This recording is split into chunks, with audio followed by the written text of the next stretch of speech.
Hello, UATV is here. My name is Henry Keane.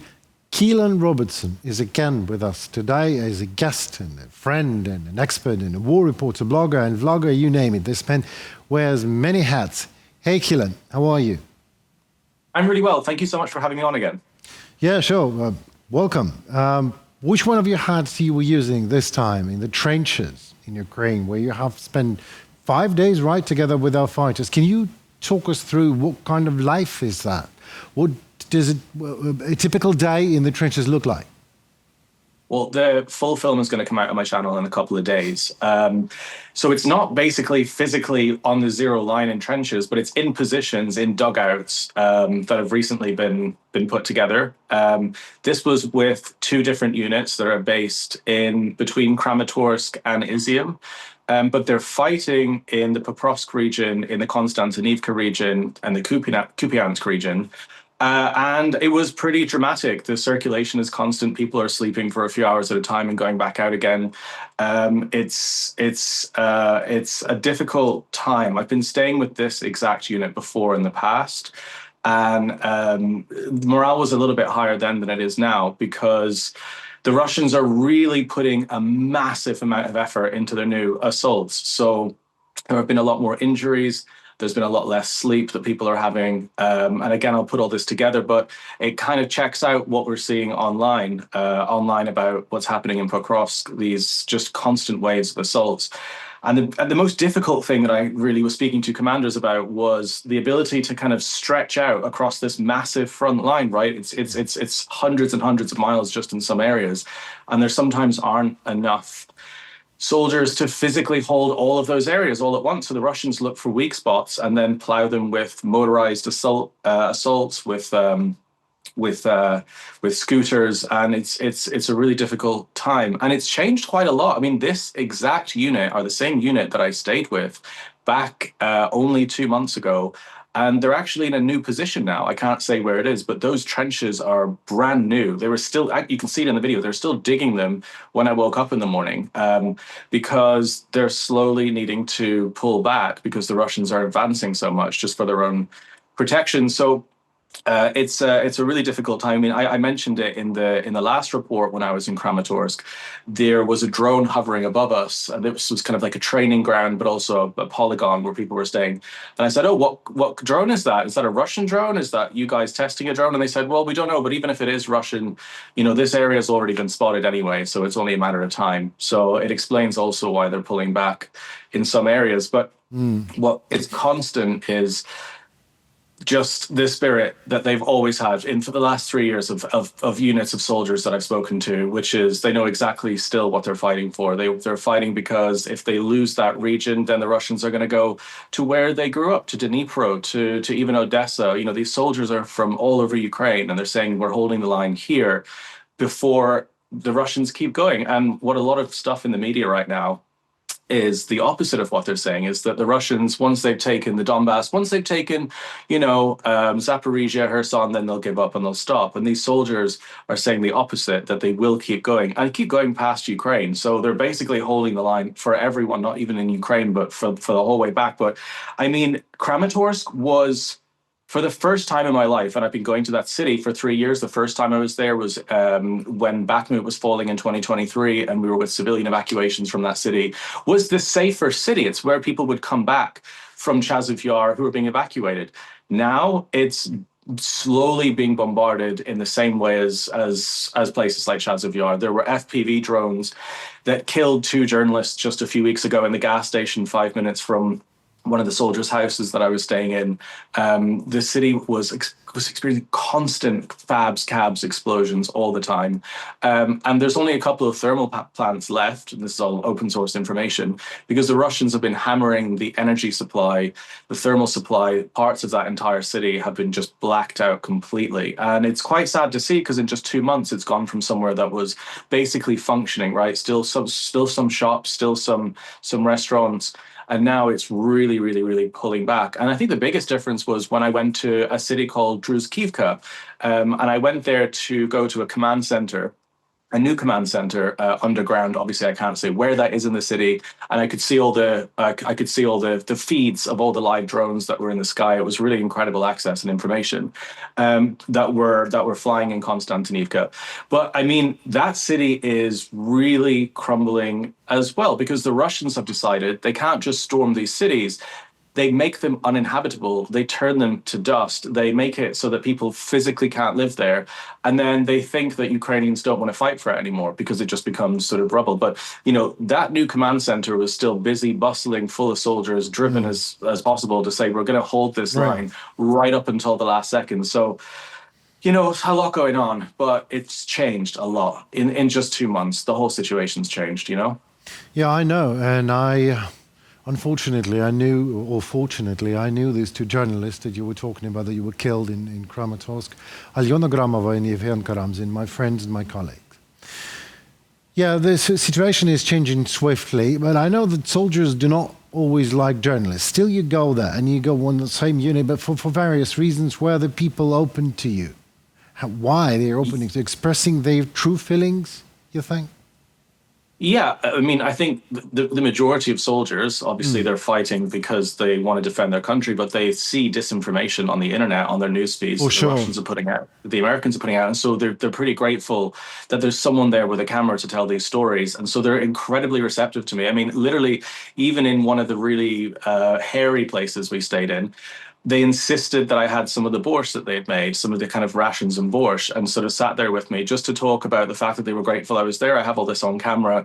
Incredibly receptive, really lovely people who still made it as comfortable as possible. Because again, there's not enough information coming out, and there's not enough on-the-ground reporting anymore from these places because it's become so dangerous. Because the world, in a lot of ways, seems to have moved on and focused on other things, other conflicts. It's quite rare to get access like this, but.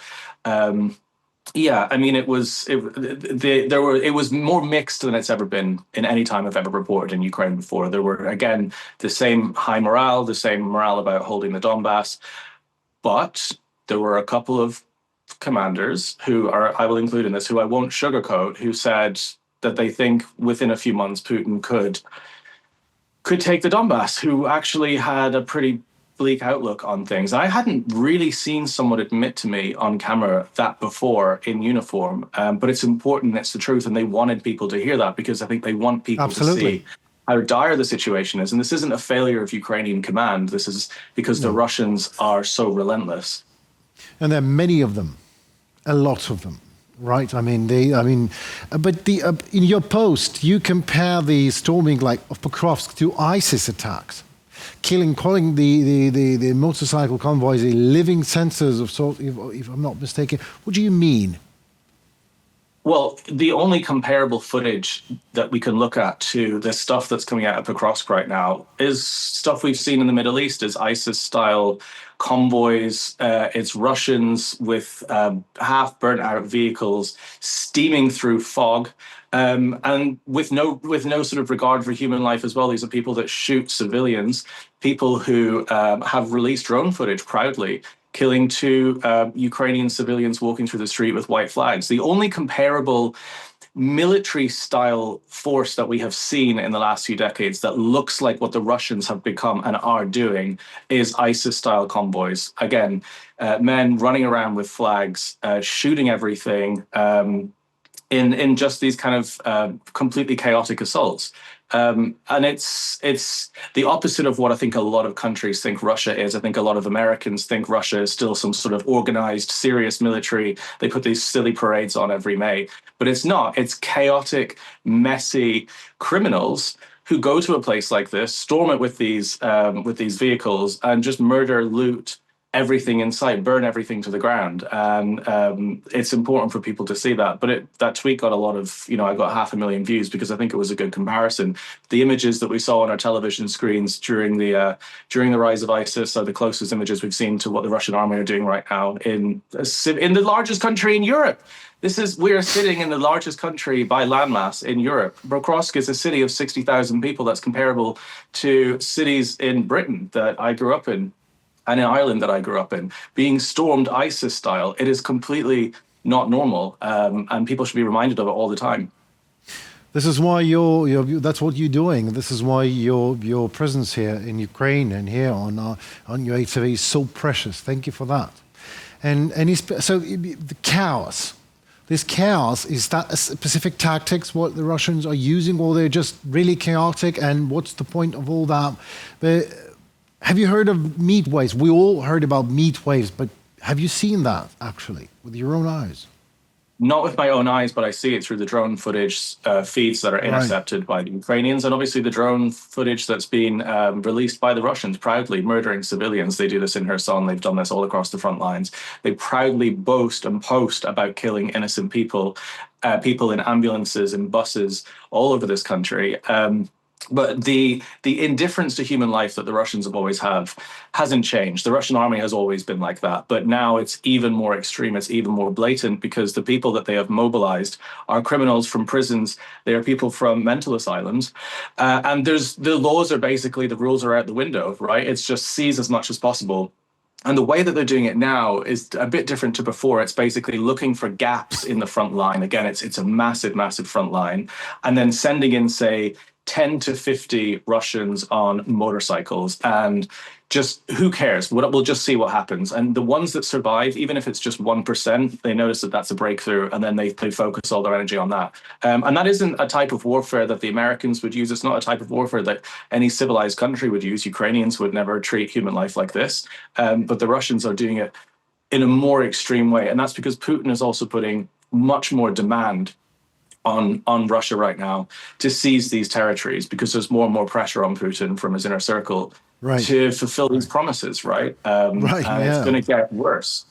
Yeah, well, they already included this land into his own Russian constitution, just for starters. But these tactics, so-called, you call it diabolic or demonic, is that effective?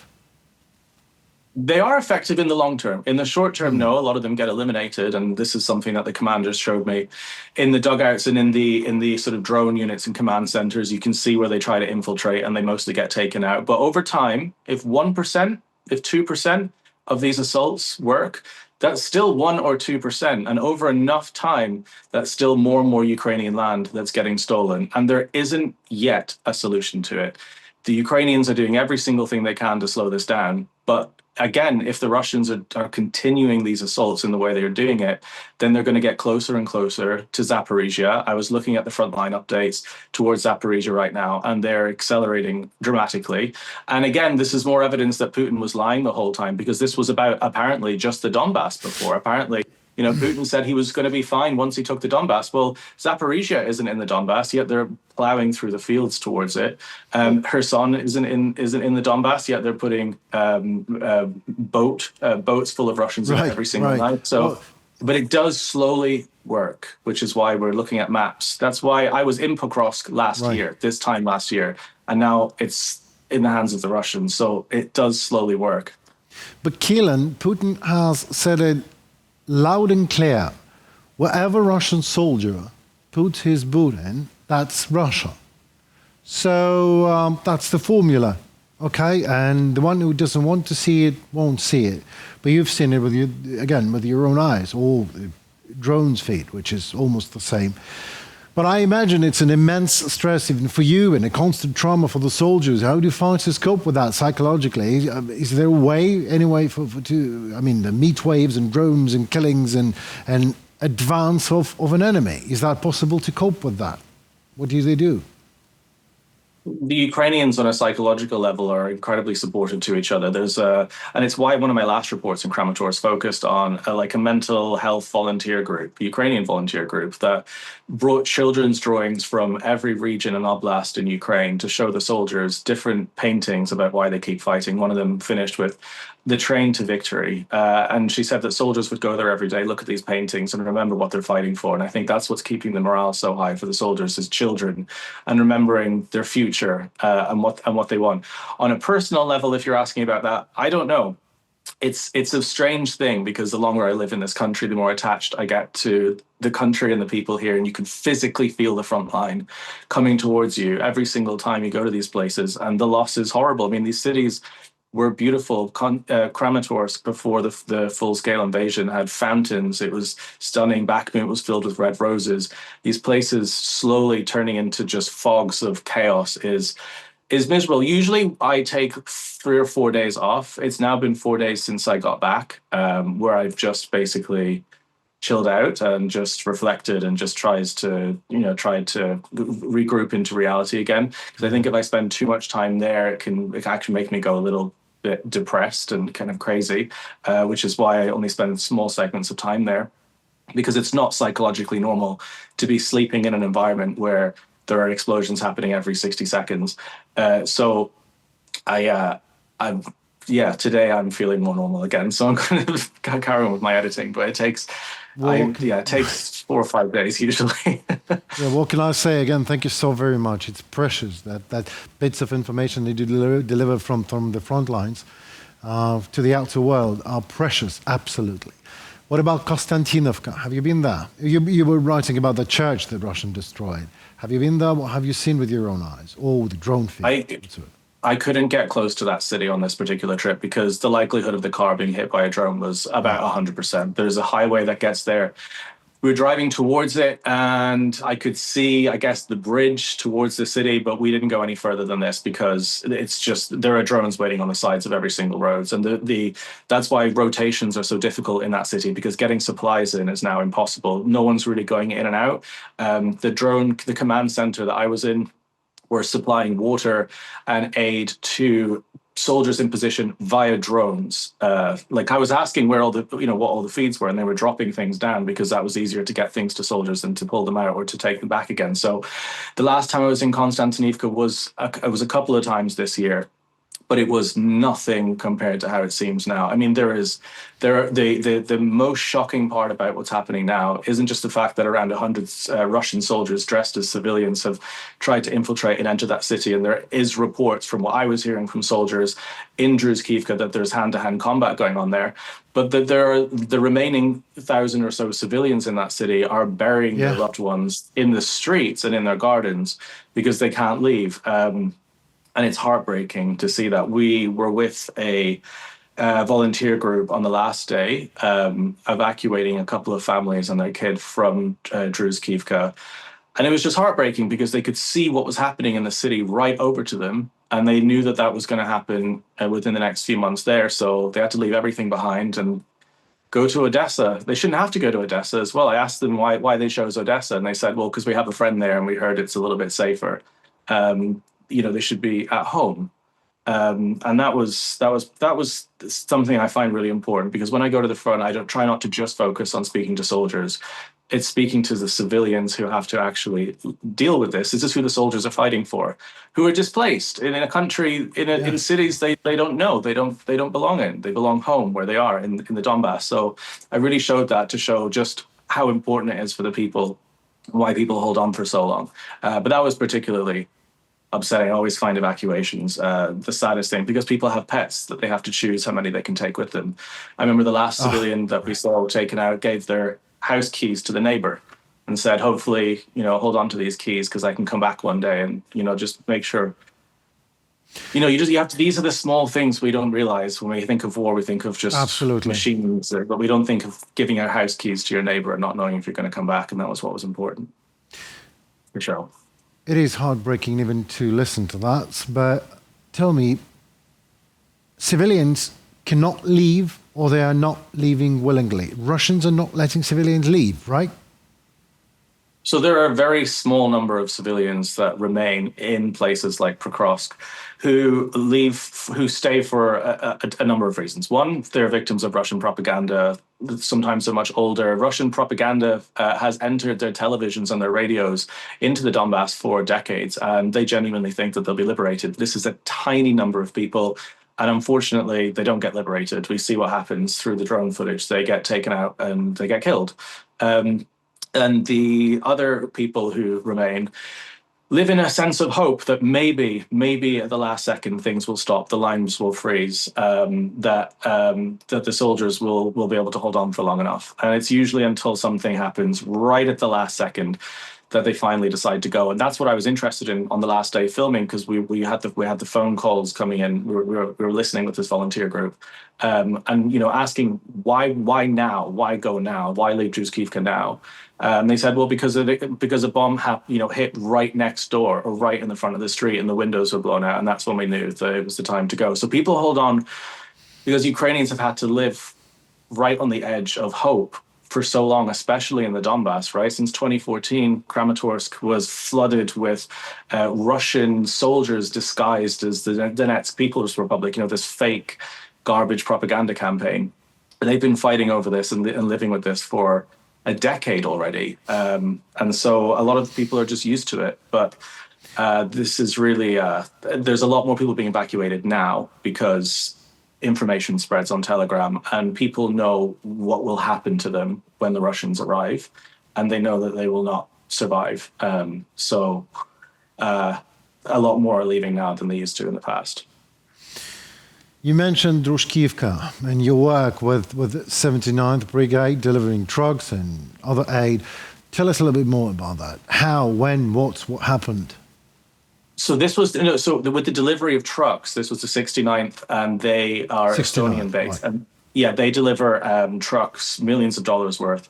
I went to Estonia to do a documentary about how the Soviets did the same thing to Estonia as it did to Ukraine, and about how they're preparing for a potential war with Russia. They're building trenches, they're building drone units. But I drove all the way back into Ukraine, into Kyiv on one of the convoys, and they do these convoys all the time. And I crowdfunded, I think it was $70,000 with my audience to get 2 of these trucks. These are great trucks. They've got jammers on the roofs. They've got electronic warfare. They're really, really good. Top of the range. And they went to 2 different units. And I got sent a video. I think one of them is near Pokrovsk, by one of the commanders who wrote, my name's on the side of the truck, but they wrote it on the side of one of the shells as well that they were sending to Russia. So it's just quite an thank you. But they're a really great organization. Nice gesture, isn't it?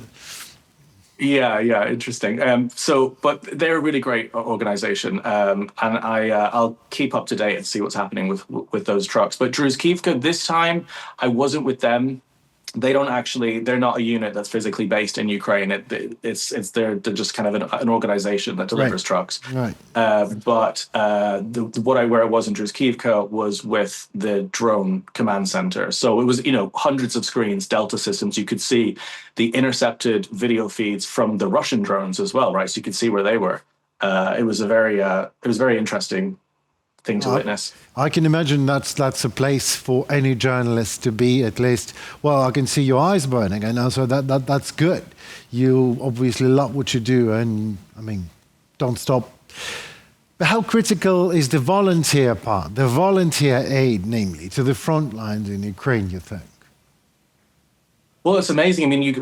I think what's been incredible is seeing since 2022 just how many people care about Ukraine around the world. So many Americans, and so many Americans as well, who are in despair at the election of Donald Trump, that don't want Ukrainians to think that the country has given up on them. So there's been still a continued massive amount of help and aid and support. So many foreign soldiers that have died, because I think it shows that in the West and in most civilized countries around the world, when people see injustice and they see an innocent country being harassed, being invaded like this, they feel a burning desire to help. And it shows what this war has shown is the worst of humanity, Russia, and the best of humanity, which is people coming together to help Ukraine and doing it for the best reasons. So I don't spend a lot of time with volunteers. I spend most of my time with soldiers here or Ukrainian journalists here. But it's always a great reminder to see so many people helping. Last question for tonight. What is it that you think the Ukrainian defenders need the most right now in terms of volunteering help? Trucks? Is it trucks? I believe it's that exactly, right? It's weapons, it's trucks, it's weapons, it's shells, it's artillery, it's drones, it's money for drones, and it's. I mean, I just started a campaign with one of the units in Kramatorsk. I think it's raised 20,000 so far to get buggies to the front as well. It's called Caolan's battlefield buggies because these small, very agile buggies are really, really fast. They're helpful. They go faster than drones. They get aid to and from the front. They also get supplies to units really easily, but drones are basically 99% of casualties in the warfare right now. So whatever you can get that is a small, agile, fast-moving vehicle, that's going to be the most effective thing. But I mean, there was graffiti written in Druzhkivka, literally on the road that leads to Kostyantynivka, that said, "We don't need military, we don't need boots on the ground, we just need weapons. Please, Trump." I took these photos, they'll be in the film. And it's true. Weapons. NATO are building shells. They're mass-producing shells. They're mass-producing weapons. They have incredible intelligence systems and drone systems that are being developed, but they're not giving them all to Ukraine right now.